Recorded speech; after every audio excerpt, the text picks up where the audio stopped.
From JBS Studios in Greater New York, this is the JBS News Update with Teisha Bader. I'm Teisha Bader with the JBS News Update for Wednesday, December the 11th, 2019.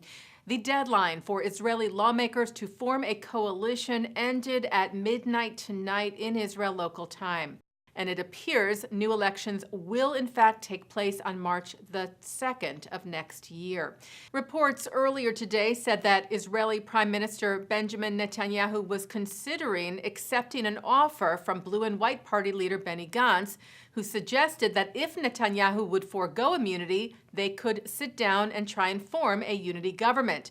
However, a spokesman for the Prime Minister was later cited as calling Blue and White's offer more spin, and countering that if Blue and White agrees to apply sovereignty over the Jordan Valley and other communities in Judea and Samaria, a government can be formed immediately and prevent elections. Well, the motive for a deadly shooting yesterday in a kosher supermarket in Jersey City remains unclear, though there are reports that the store may have been deliberately targeted. Two suspects, a man and a woman, are said to have killed 39-year-old police detective Joseph Seals near a cemetery in the city earlier, and then drove to the JC Kosher supermarket and began shooting. A shootout with police went on for hours. In the end, 3 people inside the store were killed. The Times of Israel said 2 were identified as 33-year-old Leah Mindel Ferenz, who owned the store with her husband, and 24-year-old Moshe Deutsch, both members of the local ultra-Orthodox community. The assailants were killed by police. Jersey City Mayor Steve Fulop tweeted last night, after extensive review of our CCTV system, it has now become clear from the cameras that these 2 individuals targeted the kosher grocery location. There are also reports that one of the suspects had posted or shared anti-Semitic and anti-police posts online, though a clear motive in the case has not yet been established, and the investigation is ongoing. U.S. President Donald Trump is signing an executive order today protecting Jewish students on college campuses from anti-Semitism. The directive broadens the federal government's definition of anti-Semitism. Critics of the order, like J Street, said it could be used to suppress free speech on campus. CNN reported that the order would allow Trump to take further steps to combat anti-Israel and BDS movements on campuses by requiring colleges and universities to treat those movements as discriminatory in order for their schools to keep their funding.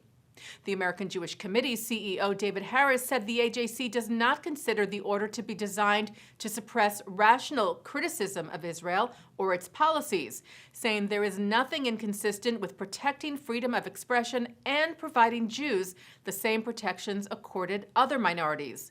ADL CEO Jonathan Greenblatt tweeted that he has seen the draft of the order, and he said it protects Jews and other religious minorities from discrimination and does not infringe on First Amendment rights. The leaders of the Conference of Presidents of Major American Jewish Organizations, Arthur Stark and Malcolm Hoenlein, responded to the hateful accusations leveled at Israel this week by the president of Turkey. As we reported to you yesterday, Recep Tayyip Erdogan accused Israel, among other things, of executing men, women, and children in the streets. The conference leaders called the remarks appalling.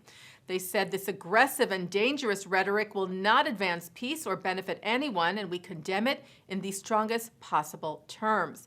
Perhaps Erdogan, they added, should examine his own record before hurling baseless claims of human rights abuses at Israel.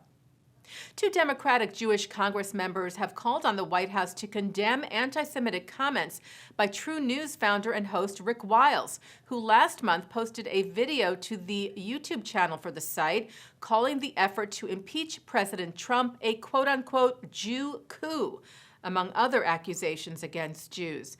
Representatives Ted Deutsch and Elaine Luria wrote to White House Acting Chief of Staff Mick Mulvaney about the fact that True News participated in White House media events. They wrote, "As members of Congress, we are committed to combating and preventing anti-Semitism and hatred of all kinds. We believe that this requires a whole-of-government approach, including public statements by our national leaders to consistently and firmly reject anti-Semitic ideas, language, and violence, also asking that the White House deny future access to True News. Taking a look now at our programming for tonight on JBS for Wednesday, December the 11th at 7 o'clock. It's From the Aleph Bet.